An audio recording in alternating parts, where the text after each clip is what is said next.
ప్రజాదరణ వస్తాం.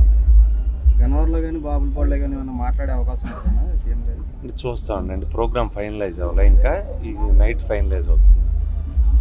బట్ గన్నవరం మీదుగా గుడివాడ వెళ్తారు. ఏ రూట్ నుంచి వెళ్తారంటే మొన్న మీద నుంచి వచ్చి గన్నవరం మీద నుంచి జంక్షన్ వెళ్తారా, లేకపోతే రామవరపాడు నుంచి జంక్షన్ మీద నుంచి గుడివాడ వెళ్తారా అనేది ఇంకా ఫైనల్ కాలేదు.